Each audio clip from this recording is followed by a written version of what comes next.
मैं स्वागत करता हूं। बच्चों, इस समय आप लोग जैसा कि जान रहे हैं कि प्रारंभिक परीक्षा, सिविल सेवा की प्रारंभिक परीक्षा घोषित हो चुकी है ना। मैदान बच्चे सजा रहे हैं, डेट सामने है 4 अक्टूबर। एक लंबे इंतजार के बाद एक संकट की घड़ी, ये तो नहीं कह सकते कि गुजर गई पूरी तरह से, परंतु उस संकट की घड़ी से निकलने के प्रयास के क्रम में यह अब डेट निर्धारित की गई है ना। ऐसे समय में बच्चों के मन में एक बहुत सारे प्रश्न निरंतर चलते रहे। एक बड़ी खास बात है कि जब से लॉकडाउन हुआ, बच्चों के मन में विभिन्न प्रकार के प्रश्न निरंतर चलते रहे। बड़ी संख्या में बच्चे निरंतर मेरे से संपर्क में रहे, चर्चाएं भी होती रहीं। अब बच्चों से अक्सर चर्चा में एक बात सामने आती है कि सर, प्रारंभिक परीक्षा यानी प्रीलिम्स को प्रिपेयर कैसे करें, how to prepare prelims. Most of time most of student ask this question, sir क्या पढ़ें, क्या न पढ़ें, कैसे पढ़ें सर, समझ में नहीं आ रहा है, क्या बताएं सर। मतलब lot of questions, many time, बहुत सारे प्रश्न आते रहते हैं। अक्सर ये प्रश्न बच्चों के सामने, बच्चों से मेरे सामने आते रहते हैं। आज इसी क्रम में मैं कुछ चर्चा करना चाहूंगा, how to prepare prelims examination.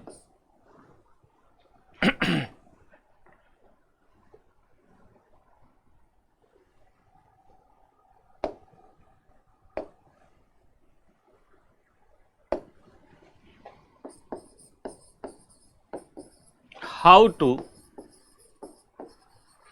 prepare CSC 2020, है ना। ये एक बहुत बड़ा प्रश्न है। बच्चों, हमेशा एक बात ध्यान रखो, always it keep in your mind, जो भी एग्जामिनेशन होता है वो कुछ सर्टन तरह की मनोविज्ञान को, सर्टन तरह की एफिशिएंसी को, सर्टन तरह की एक्टिविटी को, कैपेबिलिटी को समझने का एक प्रयास होता है। ये बात आप माइंड में रखो। मैं यहां से शुरुआत इसलिए कर रहा हूं कि कई बार बहुत सारे लोग बात ये करते हैं कि भाई ये पढ़िए, ऐसे पढ़िए, पर कई बार ये चर्चा नहीं होती है कि आखिर क्यों पढ़िए, क्या इससे समझ में आता है और क्या इससे होगा। इस पर कई बार चर्चा नहीं होती है और इस क्रम में बच्चा पढ़ता जाता है, परंतु कई बार दिशाहीन, अर्थहीन पढ़ाई वो सामने आती है और जिसका परिणाम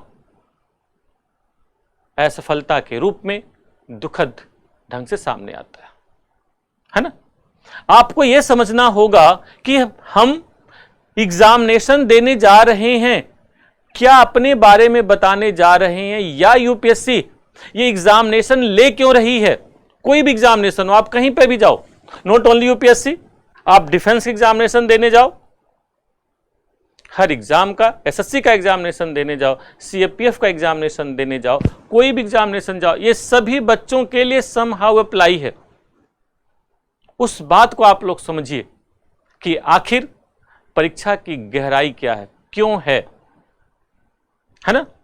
कई बार यह कहा जाता है कि प्रारंभिक परीक्षा विशेष रूप से स्क्रूटनी है, छाटा जाता है हलूल जलूल लोग जो बैठ रहे हैं। जैसे सिविल सेवा की मान लो, सीएससी की हम बात करें तो बहुत सारे लोग कहते, कुछ हद तक ठीक भी है, मैं नहीं कह रहा हूं गलत है, दैट इज करेक्ट, जिसमें यह कहा जाता है कि प्रारंभिक परीक्षा में जो भीड़ है उस भीड़ को हटाना है, यानी कि जो 2 लाख, 2.5 लाख, 3 लाख लोग बैठ रहे हैं, सबकी तो कॉपी नहीं जांची जा सकती। तो भाई, क्योंकि उसमें बहुत सारे अनसीरियस लोग बैठते हैं, तो ऐसे में समय की बर्बादी है कॉपी जांचना।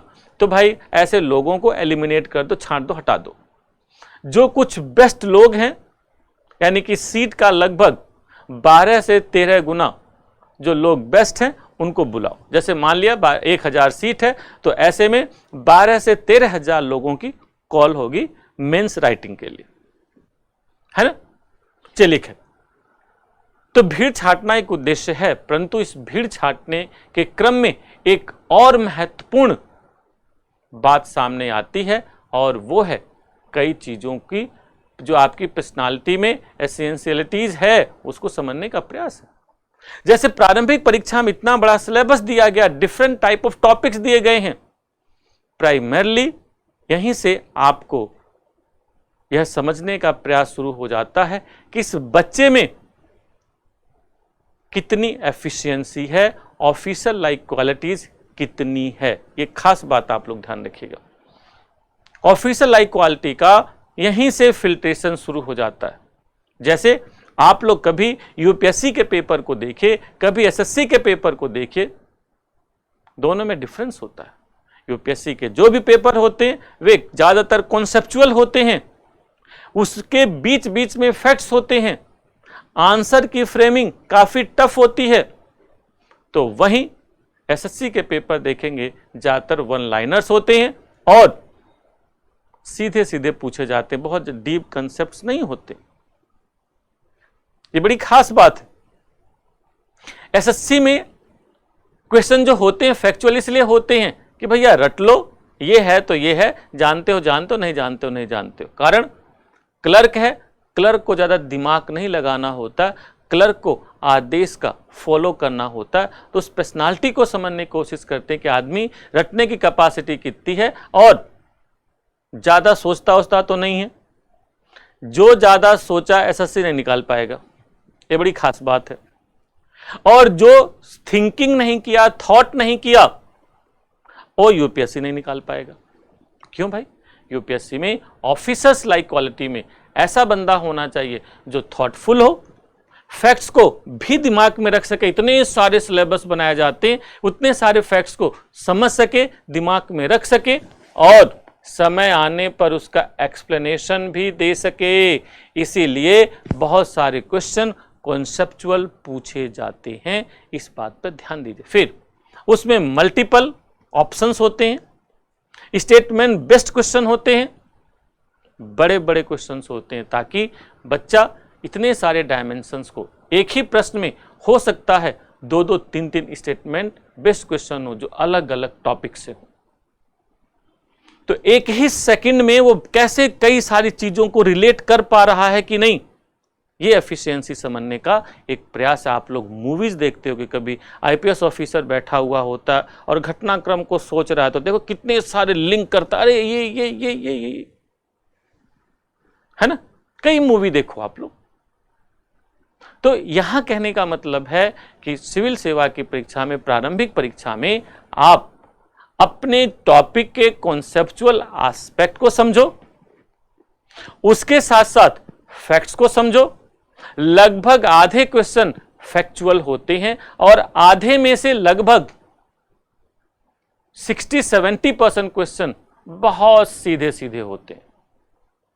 यानी कि कुछ सीधे सीधे फैक्ट्स को आप हमेशा माइंड में रखो। जैसे मैं कई बार देखता हूं, बच्चे यूपीएससी के नाम से बड़ी बड़ी बातें तो पढ़ लेते हैं, छोटी छोटी बातें एंड टाइम पर कंफ्यूज कर जाते हैं कि अशोक का पिता कौन था, है ना। एंड टाइम पर यह कंफ्यूजन पैदा हो जाता है कि अकबर का पिता कौन था। अचानक अच्छा यार हुमायूं था कि बाबर था, कुछ मुझे डाउट हो रहा है, शायद ये था शायद वो था, और पता नहीं किसकी सारे हो सकता है, क्रोनोलॉजी जानते हो तो नहीं। बेसिक फैक्ट्स को हमेशा अपने माइंड में रखिए, क्योंकि बेसिक फैक्ट्स ऐसे होते हैं कि आपको आधार देते हैं। एक सिंपल मैं डाटा के थ्रू इस बात को आपके सामने रखता हूं। जैसे आप ये सिंपल एक बात देखेंगे कि यूपीएससी में 100 क्वेश्चन होता है, प्रीलिम्स में 100 क्वेश्चन होते हैं, जीएस में यानी फर्स्ट पेपर में। ऐसे में 100 क्वेश्चन में लगभग 35 से 40 क्वेश्चन आपके ऐसे होते हैं कि बड़ी आसानी से आप उनका आंसर निकाल सकते हो। वन लाइनर होते हैं और बहुत ही आसानी से एक तक स्ट्राइक होता है, बशर्ते आपने ढंग से पढ़ा हो और पढ़ के रिवाइज किया हो, और सिंपल ढंग से भी क्या, सिंपल आपने पढ़ा, आप जानते होंगे। परंतु मैंने देखा है कि इस प्रश्न में भी बहुत सारे बच्चे मिस्टेक कर जाते हैं कि छोटे छोटे प्रश्न, अरे सर क्या बताएं, अचानक प्रेशर में था, मैं समझ नहीं पाया, क्या बताऊं सर, वो बस अरे सर गलती हो गई। अरे बेटा अब गलती हो गई तो एक बात आप लोग ध्यान रखो, एक समझ में आया, ये जो 35 से 40 क्वेश्चन है, इस क्वेश्चन में बड़े आराम से तुम 32 से 35 क्वेश्चन आप आसानी से कर सकते हो। यानी थोड़ा भी आपने रिवाइज किया हुआ है, बार बार पढ़ते रहे हैं, देखते रहे हैं, तो आप निश्चित ही यहां पर सफलता मिलेगी, पहली बात।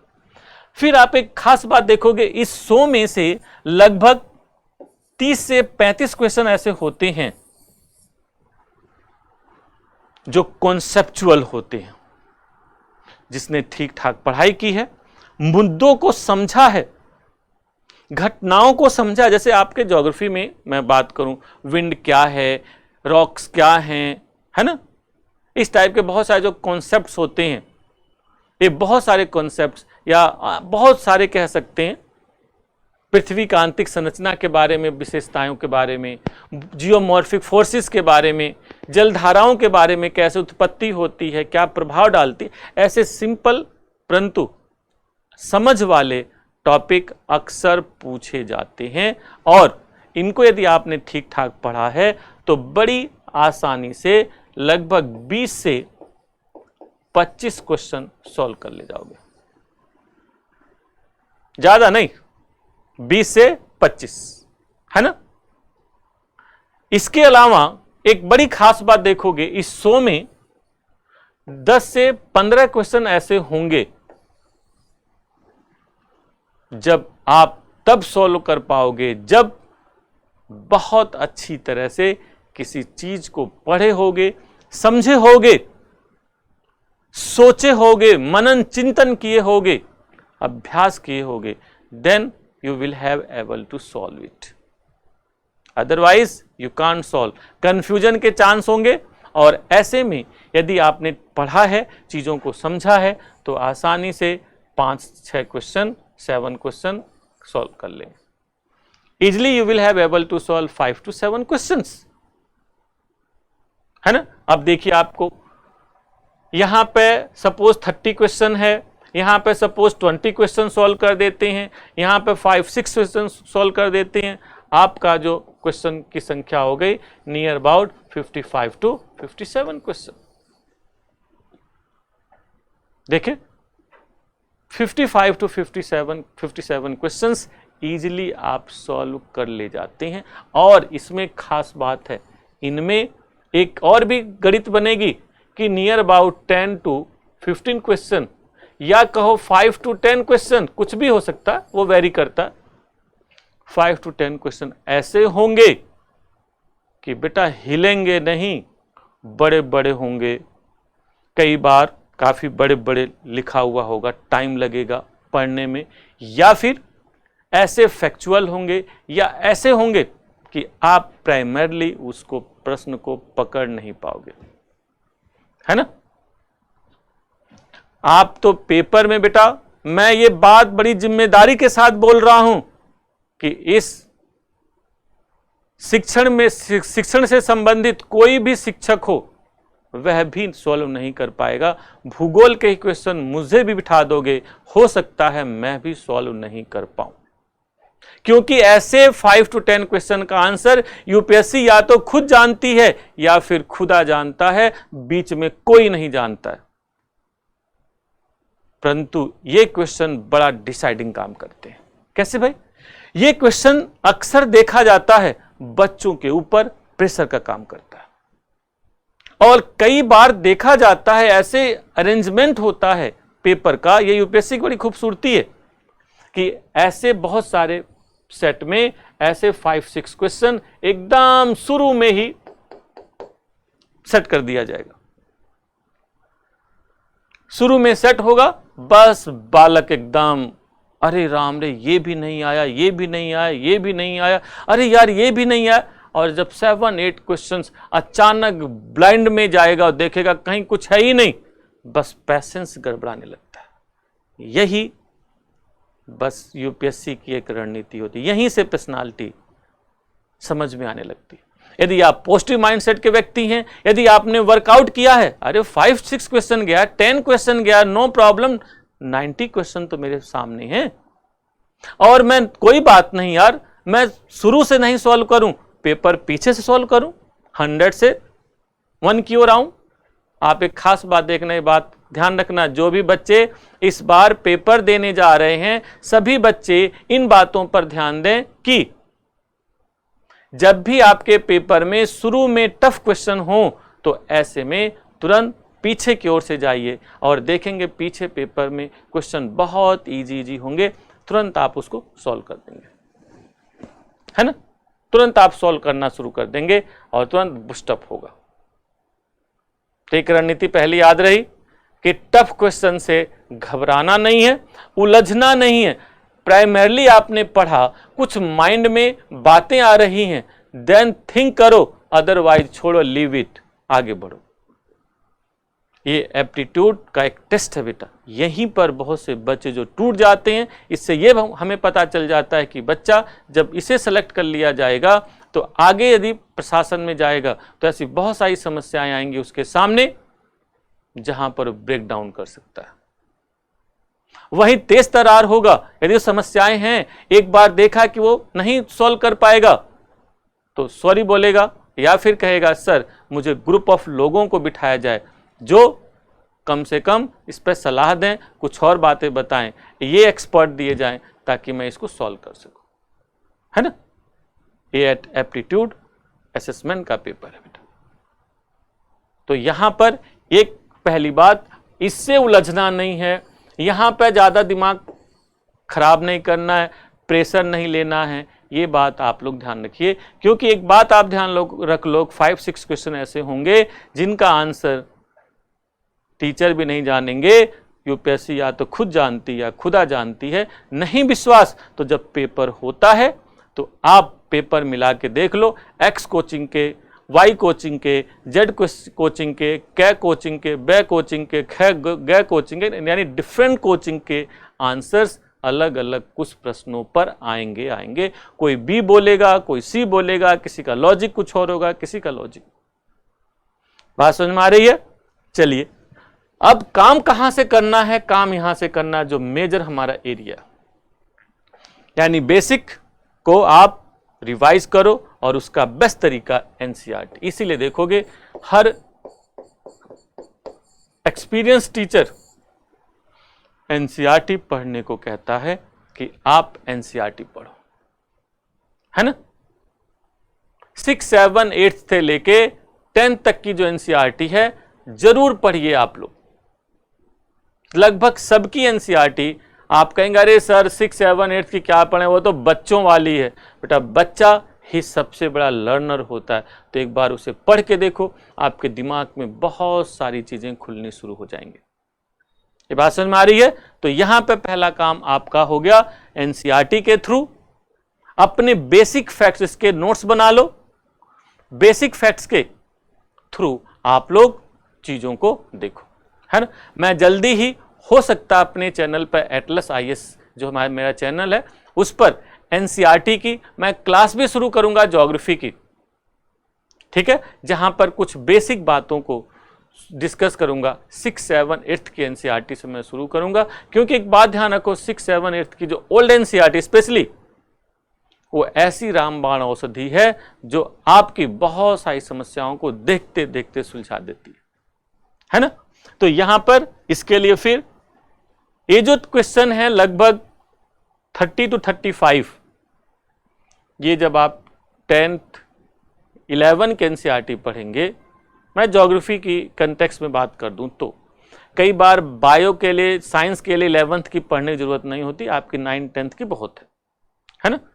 10th तक की लेवल सामान्य रूप से एनसीईआरटी आप पढ़ लो, मोस्ट ऑफ ज्योग्राफी में थोड़ा 11th भी देख लो, तो आपके ये क्वेश्चन कॉन्सेप्चुअल सॉल्व होंगे ही होंगे, उसकी एक एक लाइन को ध्यान दो। ये बात जरूर देखो कि वाई, वेयर, वेयर, देयर, ये घटना वहाँ पे हो रही है तो क्यों हो रही है, क्या है, कैसे है, क्या प्रभाव हो रहा है। जरूर किसी भी सब्जेक्ट में ये समझने की कोशिश करो।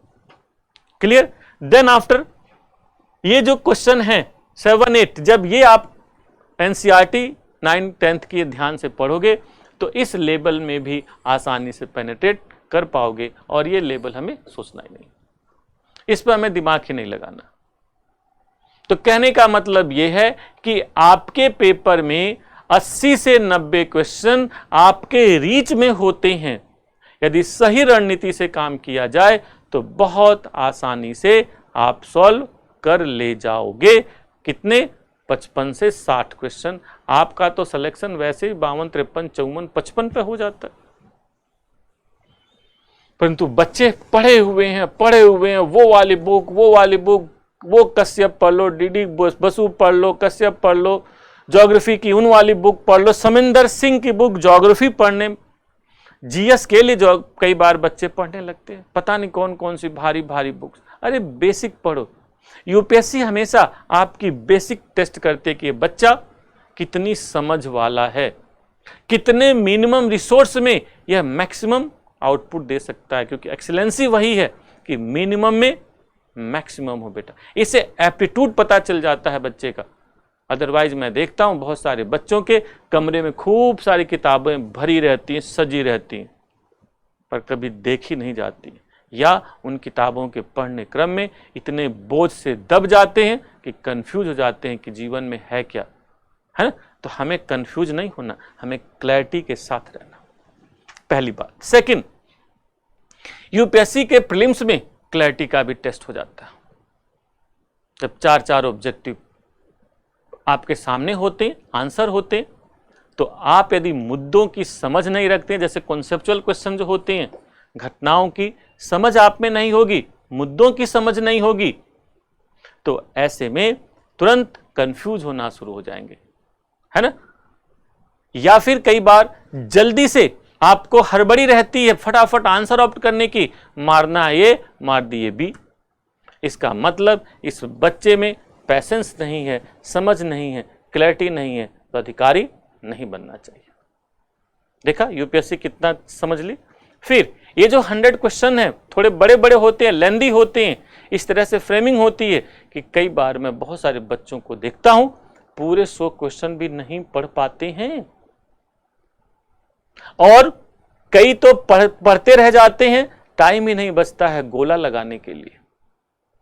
जो उसमें गोले भरे जाते हैं वो भरने का टाइम नहीं रह जाता है, तो कहीं ना कहीं लैग कर रहे हो, यानी कि टाइम मैनेजमेंट आपका ठीक नहीं है ना। और जैसा व्यक्ति प्रशासन में जाएगा तो ये टाइम मैनेज नहीं कर पाएगा। हटाओ इसको, हटाओ हटाओ हटाओ हटाओ, इन सब चीजों को देख के स्क्रूटनी की जाती है ना, कि जिसमें ये सब चीजें नहीं है, कि रिकॉल नहीं कर पा रहा। जैसे बहुत सारे बच्चे ऐसे होते हैं कि पढ़ते हैं, रिकॉल नहीं होता, वहां पे कहेंगे अरे सर मुझे सब याद हो गया था, पता नहीं सर क्या हुआ, माइंड रिकॉल नहीं कर पा रहा था। तो भाई आप होगे बहुत बड़े तोपची, परंतु आपने टाइम से तोप नहीं चला पाए तो बेकार है ना। तो प्रीलिम्स में ऑब्जेक्टिविटी इन्हीं सब चीजों का टेस्ट लेती है, आपके coolness, confidence, strategy, patience, way of action, इन सभी का टेस्ट बहुत ही आसानी से प्रीलिम्स के द्वारा हो जाता। If you have these kind of basic thing तो प्रीलिम्स यूं ही निकल जाता। पढ़ाई तो एक बेटा आप लोग नहीं समझ पाते, पढ़ाई एक बहाना है। कम आप देखोगे कई बार टॉपर्स, देखिए बहुत सारे टॉपर्स कम पढ़ते हैं परंतु जीवन की समझ बहुत अच्छी होती है। मैं हर स्टूडेंट से, बहुत सारे स्टूडेंट से मिलता रहता हूं, है ना, कि बहुत सारे बच्चे हो सकता है बहुत ज्यादा पढ़े हुए नहीं होते परंतु चीजों को बहुत ढंग से समझाते हैं और समय आने पर बहुत अच्छा रिस्पॉन्ड करते हैं। वहीं पर बहुत सारे बच्चे ऐसे होते हैं पढ़ते बहुत हैं पर एन टाइम पर कंफ्यूज होके पता नहीं क्या क्या जवाब दे जाते हैं। तो प्रीलिम्स में आप लोग ध्यान रखिए, रिवीजन कीजिए, रिवीजन करने से क्लैरिटी आएगी, मनन चिंतन करेंगे, रिकॉलिंग कैपेसिटी बढ़ेगी और उसके साथ प्रीवियस ईयर्स के और मार्केट में जो भी प्रश्न अवेलेबल हैं उनको सॉल्व कीजिए। इससे अभ्यास होगा, अभ्यास करने से और भी क्लैरिटी बढ़ती है और साथ ही साथ रिकॉलिंग कैपेसिटी का विकास होता है। ये होती है रणनीति। बच्चे इन्हीं पर काम नहीं करते हैं तो पता चला बिखर जाते हैं। टाइम मैनेजमेंट कोई नहीं कर पाता है, कोई प्रेशर में आ जाता है, कोई किस तरह से कोई रिकॉल नहीं कर पाता है। बहुत सारे बच्चे, most of students are laborious and specially in Hindi medium students most of are laborious but they have not any specific strategy, so they face lot of problems. ठीक है, तो इस तरह से प्रीलिम्स के बारे में जो बहुत सारी भ्रांतियां आप लोगों के मन में रहती हैं कि प्रीलिम्स एक सिर्फ नॉलेज का टेस्ट है ना, प्रीलिम्स एक एप्टीट्यूड टेस्ट है। इसीलिए देखो सिविल सर्विसेज ने, यूपीएससी ने इसको नाम भी दिया CSAT aptitude test, civil services aptitude test.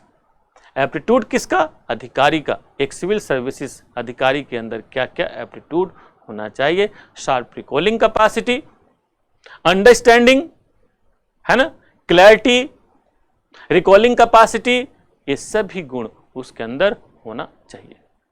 आप जब पढ़ के पेपर सॉल्व करते हो, वहां पे बैठा हुआ व्यक्ति तुरंत समझ लेता है।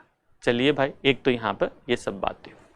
अब मान लो जिस बच्चे में ये सब चीजें ना हो तो फिर उनको बढ़ाए कैसे? समय है आपके पास, आप बड़ी आसानी से, यदि आपके पास कुछ हल्के फुल्के बेसिक प्रॉब्लम है तो बड़ी आसानी से अगले 3-4 महीने में चीज़ों को सॉल्व कर ले जाओगे।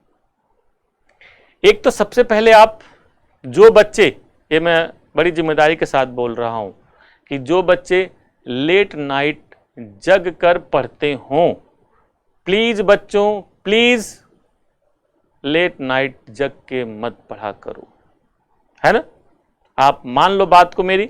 मैं ये नहीं कहता कि सफलता का पैमाना कोई एक ही होता है, आप इस तरह से भी हो सकते हो।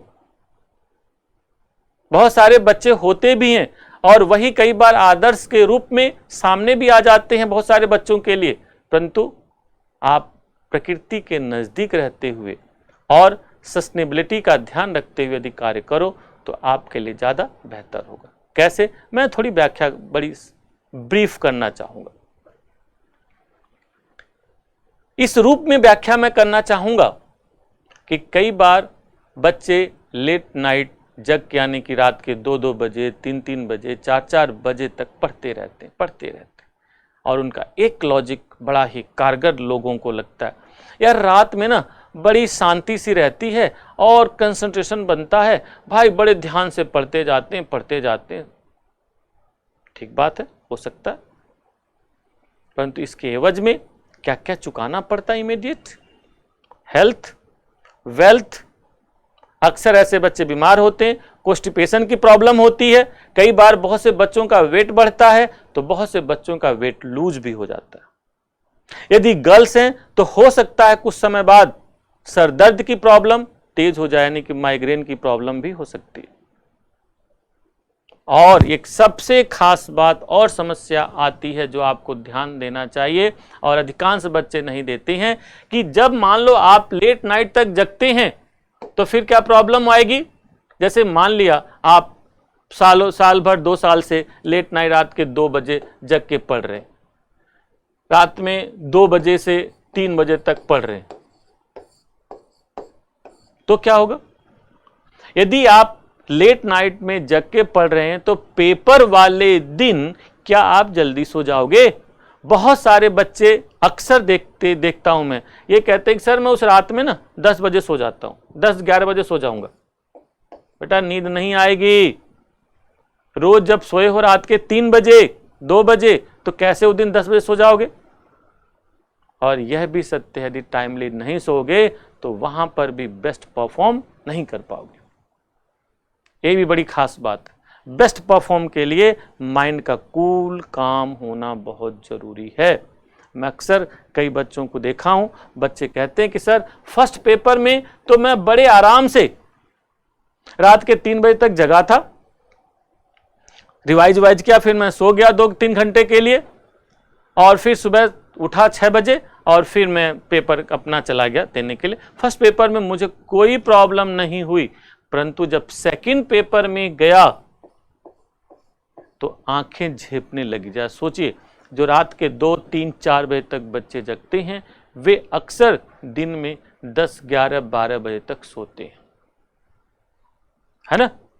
तो रोज रूटीन में तो चलो भाई, पहला पेपर प्रेशर में आपने किसी तरह से दे दिया, परंतु उसमें भी बहुत सारी चीजें रिकॉल नहीं होती, परफॉर्म नहीं कर पाते। क्यों? माइंड कूल नहीं है ना। आप रात के 3, 4 बजे तक जग के फिर आराम से सोते और दिन में 10, 11, 12 बजे तक, और आज जग गए सुबह 6 बजे, आधी नींद में आप भाग के जा रहे हो। तो ऐसे में बहुत सारी समस्याएं सामने आने लगती हैं। परंतु आपने किसी तरह से फर्स्ट पेपर मैनेज कर लिया जीएस का, परंतु एज पर एफिशिएंसी आप परफॉर्म नहीं कर पाए जितना आपने पढ़ा था, और सेकंड पेपर में तो सब कुछ ध्वस्त हो जाता है। जब मैथ होती है, रीजनिंग होती है ना, कंप्रिहेंसिव होता है, बहुत सारी चीजें होती हैं, रिकॉल ही नहीं हो पाता, बच्चे पढ़ ही नहीं पाते हैं क्योंकि नींद आ रही होती है। ये बात ध्यान रखो।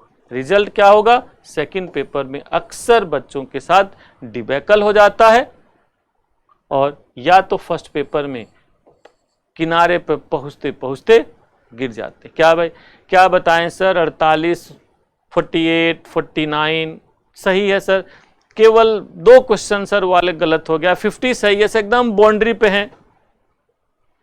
और बाउंड्री का बेटा बहुत नुकसान ये होता है कि आप जब तक रिजल्ट नहीं आता है कंफ्यूजन में रहते हो, मेरा होगा नहीं होगा, होगा नहीं होगा, और यदि हो भी गया तो भी आगे नहीं होने वाला, यानी मेंस क्लियर नहीं होने वाला, क्योंकि 2 महीने का टाइम मिलता है, 2.5 महीने का। परिणाम ये होता है इतने कम समय में आप सब चीजों को ऑर्गेनाइज नहीं कर पाते। तो इस बात के लिए मैं कहना चाहूंगा कि रात में डेली कोशिश रहे 10:30 तक सो जाओ, मैक्सिमम 11 o'clock। कोशिश यदि 10 o'clock की रहे तो बहुत अच्छी बेटा, ये रहे तब तो आदर्श है बेटा, निश्चित बहुत जल्दी सफलता मिलेगी। हेल्थ, गुड वेल्थ और श्योरिटी के साथ सफलता जल्दी मिलेगी। बस सुबह आप 3, 4 बजे जग जाओ। अब बच्चे फिर यहाँ पे, मैं भी कहीं क्लास पढ़ा रहा था तो कोई बच्चा मुझे बोला कि सर आप सुबह कह रहे हैं तो कैसे जग पाएंगे सर, सुबह जग नहीं पाते हैं। अरे सिंपल सी बात बेटा, जो स्वयं पर नियंत्रण नहीं कर पाया वो इतने बड़े जिले को कैसे नियंत्रित कर पाएगा भाई, कैसे नियंत्रित कर पाएगा? जब आपके अंदर अपने अंदर डिसिप्लिन नहीं है कि आप अपने को जगा सको, अपने को कर सको, अपने को झोंक सको किसी काम में, तो तुम कैसे उम्मीद कर सकते हो कि लोग तुम्हारे साथ जुड़ जाएंगे और कैसे तुम मोबिलाइज कर दोगे? यही तो एप्टीट्यूड का टेस्ट है ना, यही एप्टीट्यूड टेस्ट है कि बेटा आपके अंदर एप्टीट्यूड है कि नहीं, कि आप अपने को जब चाहो तब रेगुलेट कर सकते हो या नहीं। क्योंकि ऐसा भी आएगा कि आप सो रहे हो और इतने में कहीं से फोन आएगा, सर वहां पे एक्सीडेंट हो गया, हंगामा मचा हुआ है, सर रेलवे एक्सीडेंट हो गया। रात के 3 बजे जग के भागना होगा। उस समय ये नहीं बोल सकते कि मुझे नींद आ रही यार, अभी मैं बात नहीं करूंगा, बाद में देखेंगे। You are a DM, you are a SP, समझे? तो इसी एप्टीट्यूड का टेस्ट होता। तो आप लोग अपने अंदर इतना तो डिसिप्लिन पैदा करो कि टाइमली सो जाओ और सुबह जल्दी उठ के आप कभी ध्यान देना, जो भी फैक्ट्स जल्दी याद नहीं होते उनको सुबह के टाइम याद करो, देखो एकदम क्लैरिटी के साथ याद होते, याद रहेगा। तो इस तरह से आप अपने रूटीन में नींद पर विशेष रूप से ध्यान दो कि 5 to 6 आवर सोइए और नाइट में जल्दी सो के सुबह जल्दी उठ के 3-4 बजे अपने को रिवाइज करिए और मेमोराइज करिए, आगे बढ़ाइए। ठीक है, चलिए इसके साथ जरूरी ये भी है कि अपने हेल्थ का आप जरूर ध्यान रखिए। 3-4 महीना रह गया है, आपका हेल्थ बेटा सब कुछ है। इस समय ये बहुत डिसाइडिंग है, और मैं देखता हूं अपने पढ़ने के क्रम में बहुत सारे बच्चे और बच्चियां हेल्थ का ध्यान नहीं रखते, न खाने पीने का ध्यान है, न पहनने का। अरे बस यार पेपर सामने भाई, पता नहीं दाढ़ी बढ़ी हुई है, दीवानों जैसा हाल है। जो कहो क्या भाई ये क्यों? अरे सर क्या बताएं सर, पेपर सामने है सर। अरे भाई जब आप अपने को ग्रूम नहीं कर सके तो क्या लोगों से उम्मीद कर सकते हो भाई? Grooming is a one type of art, it takes time, धीरे धीरे होता। आप अपने को फिट रखो। आप कभी देखिए जब दाढ़ी वाड़ी बना के बाल वाल झाड़ के फिट रहते हो, साफ सुथरे कपड़े पहनते हो, आपका माइंड एफिशिएंट होता है।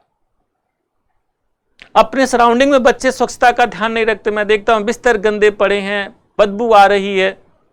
अरे यार व्हाट इज दिस? कहते हैं अरे यार जब डीएम बन जाएंगे तब तो हो जाए। अरे पहले बनोगे तब ना संभावनाएं। क्यों?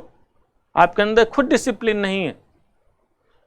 अपने को फिट रखो, स्वच्छता का ध्यान दो, खाने पीने पे ध्यान दो अपने, और उसके साथ पढ़ाई। क्योंकि एक बात ध्यान रखना, आसपास स्वच्छ है तो आप स्वस्थ होंगे। आप स्वस्थ होंगे तो आपका मस्तिष्क इफेक्टिव होगा, एफिशिएंट होगा। क्योंकि कहा जाता है स्वस्थ शरीर में ही स्वस्थ मस्तिष्क निवास करता है। यदि इस समय आप टाइम बे टाइम कुछ खाए पिए, बीमार हो गए, तो एक बार बीमार होने का मतलब है 5-6 दिन चला जाता है, जब भी बुखार जुखाम हो जाए तो, है ना। ऐसे में फिर क्या होगा, 5-6 दिन जब पढ़ाई नहीं होती है तो लगता है यार 10-15 दिन 20 दिन, अरे सब वो भी भूल गए, वो भी भूल गए, वो भी भूल गए, यानी आपका आत्मविश्वास कमजोर होने लगता है। तो 2 बात। तीसरी बात, पॉजिटिव रहिए, बी पॉजिटिव ऑलवेज। और इसके लिए तरीका क्या है, मैं मंत्र बता रहा हूं कि रात में जब भी सोने जाइए 5 मिनट बैठ के मनन करिए। 5 मिनट तो बहुत ज्यादा है बेटा, 2 to 3 मिनट आंख बंद करिए बुद्धा जैसा, और सोचिए मैं जीतूंगा, मैं जीतूंगा, 2020 मेरा है, मैं जीतूंगा। आप बोल के देखिए, वाइब्रेशन पैदा हो जाएगा। और आप केवल 10 दिन बोल के देखिए, आपका बिहेवियर चेंज हो जाएगा। आप बेटा रात में जो आप लोग कहते हो कि मैं ज्यादा सोता हूं, नींद यूं ही भाग जाएगी एकदम, जितनी बॉडी की जरूरत है उतनी ही नींद आएगी, है ना। जब चाहोगे तब नींद आएगी। क्यों? क्योंकि अब सपने जागते हुए देखना शुरू कर दिया। आपने कलाम साहब की लाइन जरूर सुनी होगी कि सपने वे नहीं होते हैं जो सोते हुए देखे जाते हैं या सोने के दौरान देखे जाते हैं, सपने वे होते हैं जो सोने नहीं देते। तो जिस दिन आप ये चिंतन करोगे, आपके मन मस्तिष्क में, सब कॉन्शस में ये बात जाननी शुरू होगी, यस मुझे बनना है, 2020 मेरा है। बेटा आपका बिहेवियरल चेंज शुरू हो जाएगा। आप रात में भी अचानक देखोगे, सोते में भी कह रहे यार पढ़ रहे हो, और अचानक एक समय से ज्यादा सोने में समय जाएगा तो तुरंत नींद खुलेगी। ना भाई उठ पढ़, जल्दी से उठ। तो ये बात मनन चिंतन जरूर करो, रोज 1-2 मिनट सोचो, यस मैं जीतूंगा, मैं जीतूंगी, 2020 मेरा है, 2020 मेरा है। Think again and again. ये मैं बहुत ऑथेंटिसिटी के साथ कह रहा हूं बेटा। इसका मेरा साइकोलॉजी में बहुत बड़ा अध्ययन है, बच्चों के साथ, खुद के साथ, बहुत सारी चीजों का एक केस स्टडी है। इस बेस पर मैं बातें कह रहा हूं कि ये काम जरूर करा करिए। इससे आपके अंदर पॉजिटिविटी का संचार होगा, आपके चेहरे पर ग्रेस होगा, कॉन्फिडेंस होगा, और सारा खेल यूपीएससी का कॉन्फिडेंस का। कितना हूं पढ़ो, यदि आपके अंदर कॉन्फिडेंस नहीं है तो एंड टाइम पेपर के दिन बहुत सारे प्रश्न पेपर में गलत करके आओगे। देख लेना अपने सराउंडिंग में आप लोग। परंतु जब यह कार्य करोगे, आप कूल होगे, काम होगे, कॉन्फिडेंट होगे, तो पेपर के दिन एक परफॉर्मर होगे। और जब शाम को निकलोगे, शाम को 4:30 बजे, तो मुस्कुराते हुए एक योद्धा की तरह जो विजय लेके आ रहा है। तो ये जरूर आप लोग कार्य करिए कि अपने को फिट रखिए, फिजिकली फिट रखिए, मेंटली फिट रखिए। और मेंटली फिट रखने के लिए सबसे जरूरी चिंतन मनन। उसके साथ चिंतन मनन में एक और मैं लास्ट बात जोड़ूंगा कि जब भी रात में सोने जाइए तो पूरे दिन आपने क्या क्या पढ़ा है उसको रिवाइज करिए, रिकॉल करिए। आंख बंद करिए कि मैंने भूगोल पढ़ा, ज्योग्राफी पढ़ी थी, ये पढ़ा था, वो पढ़ा था, विंड पढ़ा, ऐसा पढ़ा, हिस्ट्री पढ़ा, ये पढ़ा, वो पढ़ा। थिंक, आंख बंद करो, सोचो। कहा जाता है ना इस दुनिया में जो खुली आंखों से नहीं दिखाई देता है, इस दुनिया में वो बंद आंखों से दिखाई देता है और बहुत तेज दिखाई देता है, बहुत तेज जुड़ने लगता है। और वही परम सत्य होता है, क्योंकि बंद आंखें ब्रह्म से व्यक्ति को जोड़ती हैं। पता आप लोगों को, बंद आंखें ब्रह्म से जोड़ती हैं, खुली आंखें इस पृथ्वी लोक से जोड़ती हैं। समझे? इसीलिए आप देखोगे ऋषि मुनि प्राचीन काल में शांत चित्त रहकर तपस्या करते थे। नो डाउट सिविल सेवा की परीक्षा एक तपस्या के समान है। इसमें कुछ टैक्टिक्स हैं, रणनीतियां हैं, इन पर आप काम करोगे तो निश्चित ही आपको सफलता मिलेगी ही मिलेगी। इसमें कहीं इफ एंड बट की बात नहीं। ठीक, देन एक बात और, पेपर जब हो बेटा, जिस दिन पेपर हो, मैं बहुत मार्के की बात कह रहा हूं कि पेपर वाले शाम आप आराम से खाना खाइए और सोइए। दिन भर पेपर के दिन, मान लो कल पेपर है, अगले दिन पेपर है, तो आज शाम तक एक सर्टन समय तक 7-8 बजे तक आप पढ़िए, उसके बाद फिर खाना खाइए। पढ़ने के जब लास्ट आप अंत कर रहे हो पढ़ाई का, तो हाथ जोड़िए, आपके जो भी जिस जाति जिस धर्म से जिससे भी हो, अपने इष्ट देव को याद करिए कि प्रभु मैंने अपना कार्य किया है और अब आप ध्यान रखिएगा। जो भी आपका इष्ट हो। आध्यात्म एक बहुत बड़ी शक्ति है, वो हमें संचालित करता है, हमारे सबकॉन्शियस को रेगुलेट करता है। तो आध्यात्म में विश्वास रखना कोई गलत नहीं है बेटा। अपने इष्ट देव को थैंक्स कीजिए, उससे कहिए कि प्रभु कल अब आप हमें जैसे भी करें।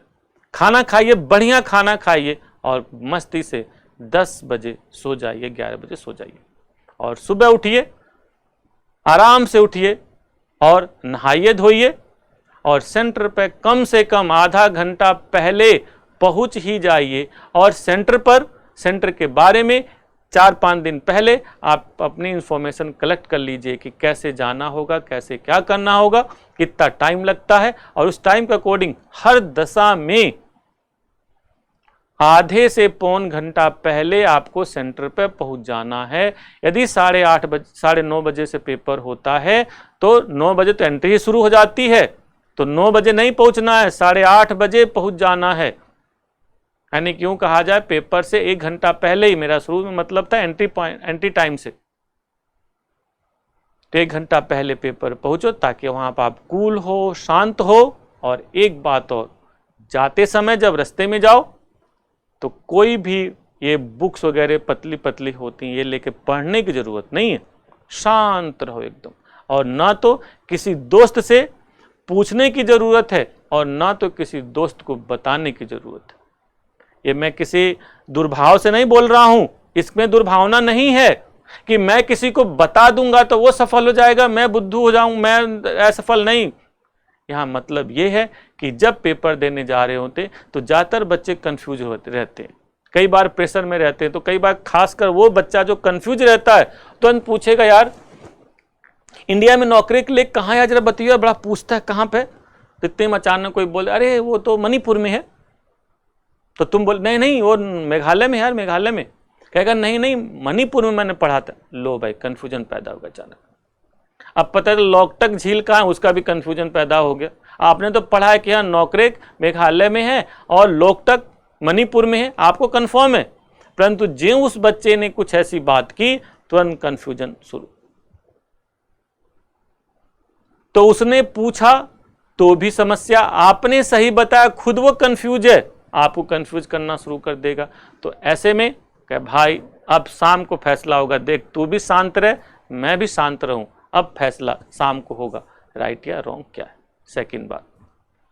थर्ड में एक बात और कहूंगा, जब दोपहर को पेपर 11:30 बजे प्रीलिम्स का खत्म होता है तो तुरंत पेपर लेके मिलाने कभी बैठना मत बेटा, ये बहुत बड़ा जहर होता है। मैं कई बार बहुत से बच्चों को देखता हूं कि पेपर तुरंत मिलाने शुरू हो जाते हैं और दोस्तों से डिस्कस करना, अरे यार तूने इसका क्या आंसर लगाया, इसका क्या है, ये क्या है, मैं तो यार उसमें ना। नेवर एवर, बी काम बी कूल, यही रणनीति होती। योद्धा हमेशा लड़ाई के दौरान कभी इधर उधर कंसल्ट नहीं करता बेटा, वो अपनी क्षमता पर, अपनी बात पर विश्वास रखता है। यस, मैंने प्रैक्टिस की है, मैं जीतूंगा।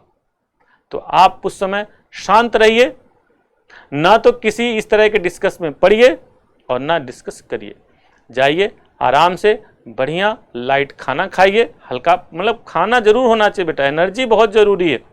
लाइट खाना खाइए और संभव हो आधा घंटा 20 मिनट कहीं आसपास कोई बाग वाग हो, कोई पेड़ पौधे हो, तो उसके सहारा लेके आधा घंटा 20 मिनट आंख बंद करके बैठ जाइए।